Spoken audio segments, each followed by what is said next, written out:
Happy Malaysia Day, I'm Prasad Michael and you're watching Kini News, the show that brings you today's biggest stories. Prime Minister Muhyiddin Yassin has called on Sabahans to look at the bigger picture as they vote later this month. For economic and development woes to be properly addressed, Sabahans will need to support parties that hold federal power in the state elections, according to Prime Minister Muhyiddin Yassin. Maka saya nak ingatkan masih ada di sisi kita ini penyakit yang masih berkeliaran. Bukan itu saja masalah yang agak luar biasa. Kesan daripada masalah itu ialah keruntuhan ekonomi negara kita. Luar biasa. Antara negeri yang paling teruk menghadapi masalah ini, negeri Sabah. Walaupun Sabah sebelum ini ada rakyat miskin, keadaan COVID membawa lebih banyak rakyat jelata berhadapan dengan kemiskinan. Sebab itu saya nak menyatakan sini, bukan saja membentuk kerajaan negeri boleh menyelesaikan masalah semua, tetapi perlukan dokongan dan kerjasama rapat dan intim antara kerajaan negeri dan persatuan itu menjadi satu perkara yang tidak boleh dielakkan. Speaking at the launch of the GRS manifesto this afternoon, Muhyiddin said Perikatan Nasional is now the federal government and the coalition is composed of parties that are competing in the current state election. Therefore, he added, voters should form a state government made up of those from Gabungan Rakyat Sabah. GRS is made up of the PN and BN coalitions, as well as the Parti Bersatu Sabah. Malaysia has passed 10,000 cumulative cases. Here's the country's latest COVID-19 situation. Malaysia today reported 62 new COVID-19 cases, with one of those being an imported case involving a Malaysian returning from India. This means 61 new cases today were local transmissions, with a bulk of it from Sabah. Sabah alone saw 59 new cases, with 48 cases linked to the Bintang LD cluster. Meanwhile, 4 other cases were detected as a result of health screening of medical workers at the Lahad Datu Hospital. 3 cases were detected at the international entry point, involving people arriving from Peninsular Malaysia. 2 more cases were detected from a health screening at the Lahad Datu Health Clinic, and 1 new case each from the Pulau cluster and a health screening at the Sandakan prison, respectively. Apart from Sabah, a new case was also detected in Kedah, linked to the Sungai cluster. And in Penang, 1 case was detected as a result of close contact tracing linked to 2 previous cases. With the new cases, Malaysia's cumulative total is at 10,031, with 668 of those cases still active. Bersatu is pushing for Haji Noor to be the coalition Sabah Chief Minister candidate, but according to BN Chief Zahid Hamidi, it's too early to discuss the topic. In the event Gabungan Rakyat Sabah, consisting BN, PN and PBS, wins the state election, how will the next Sabah Chief Minister candidate be selected? Allies BN and PAS appear to have different answers. PAS Deputy President Tuan Ibrahim Tuan Man said it is up to Prime Minister Muhyiddin Yassin to decide the next Chief Minister, while BN Chairperson Ahmad Zahid Hamidi said he wants the representatives who win the most number of state seats to decide among themselves. Asasnya ialah bila kita cross the red line, katanya bila kita mendapat 37 kursi, barulah kita layak untuk membentuk kerajaan negeri yang baru. Dalam hal ini jangan overconfident. Ya, rakyat melihat. Kalau kita overconfident, rakyat akan tolak kita. Yang penting kita capai kemenangan dahulu. Selepas itu kita berunding dengan sebaik-baiknya. Ya, jangan masuk dalam perangkap yang dipasang oleh musuh politik kita, dan kita pastikan bahawa rakyat akan mendapat seorang ketua menteri yang terbaik setelah adun-adun yang memenangi sekurang-kurangnya 37 kursi di perunding semesti. Kita serahkan pada mereka. Yesterday, Bersatu Supreme Council member Azmin Ali pushed for Sabah Bersatu Chief Haji Noor to be the next Chief Minister. Muhyiddin had first touted Hajiji as a potential chief ministerial candidate for Sabah during nomination day on September 12, but acknowledged that it would need the support of PN allies. So far, Sabah UMNO chief Bung Mokhtaradin appears to be BN's favourite for the post.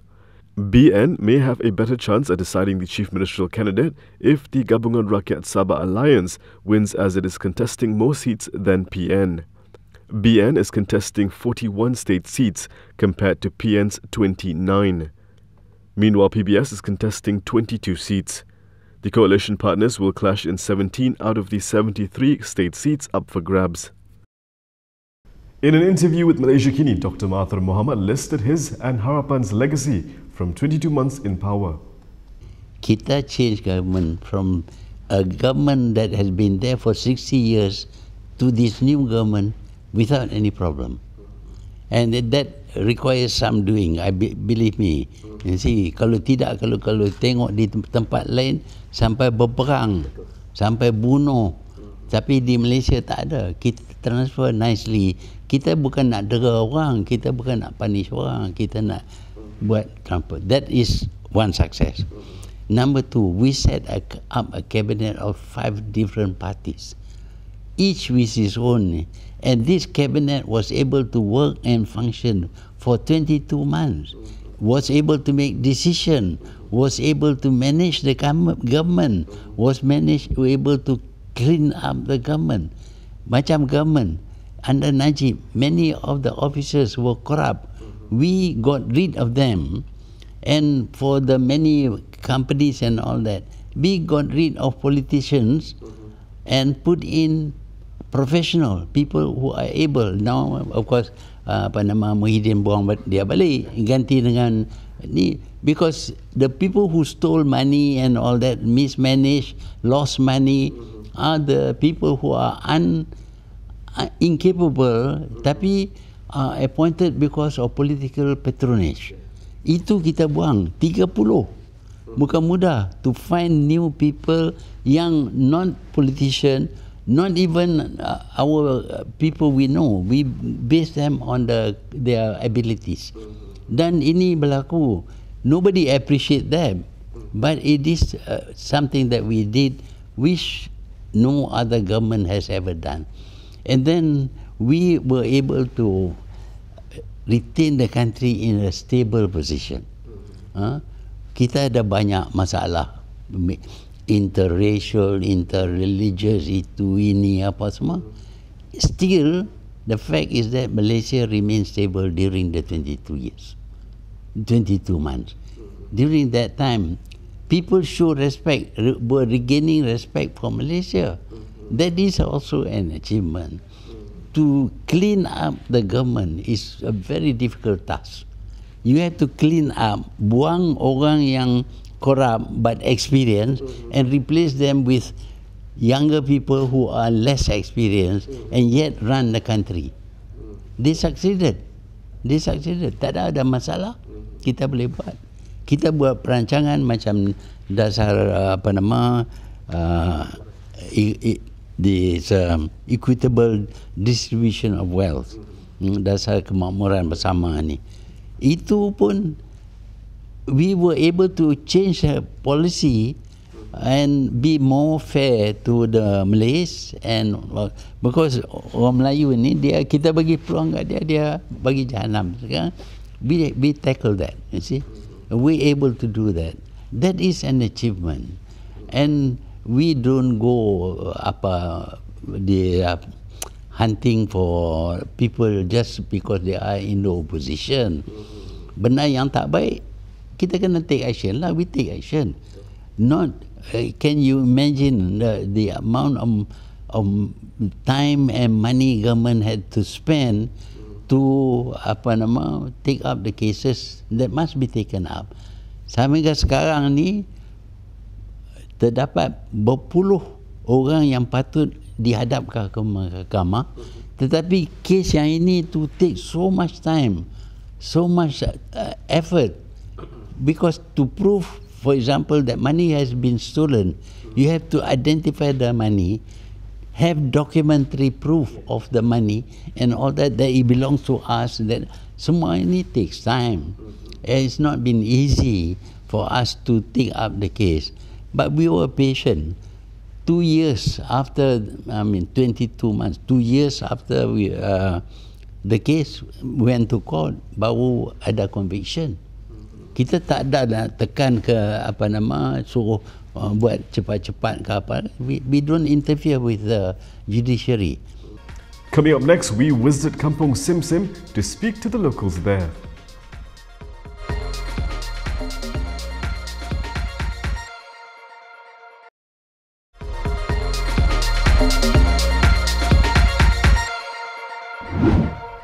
With 7 candidates contesting in their constituency, we spoke to the villagers of Kampong Simsim on the improvements they would like to see.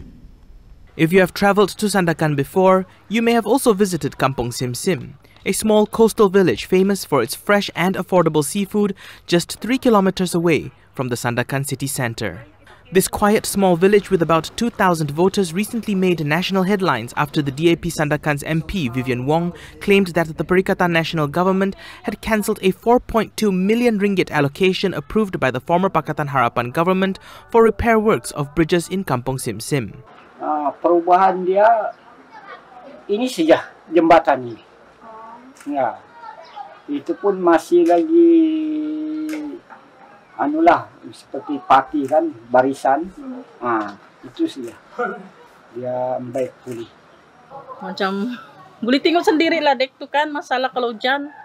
Saya mau kalau macam ada peruntukan untuk rumah siapakan. But of course, I will still be using my adun fund, which I've already done, by repairing here and there. But that will not be a long-term solution in the sense that actually there are major issues here.